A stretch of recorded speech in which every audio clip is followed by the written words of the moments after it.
جو شخص آدمی بہت ہی زیادہ اس کی زندگی کے اندر مسائل ہیں، دشواریاں ہیں، سختیاں، پریشانی ہیں، وہ یہ سمجھتا ہے کہ یہ ختم نہیں ہوتی، تو آئیے میں قرآن مجید سے ایک بات آپ کے سامنے رکھنا چاہتا ہوں۔ قرآن کہتا ہے وَلِلَّهِ الْأَسْمَاءُ الْحُسْنَى فَادْعُوهُ بِهَا، اللہ کے نام جو ہیں، اللہ کے ناموں کے ساتھ اللہ کو پکاریں۔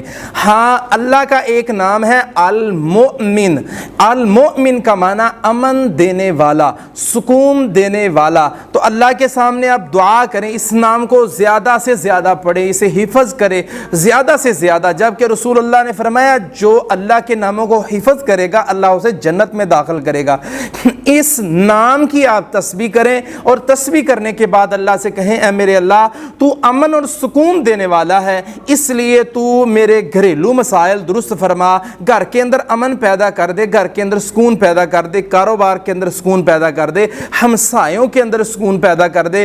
ایسی دعا کرے تو اللہ اپنے اس ناموں کے اس وسیلے کی وجہ سے اللہ اس کے مسائل، اس کی دشواریاں دور کر دے گا اور امن عطا کرے گا۔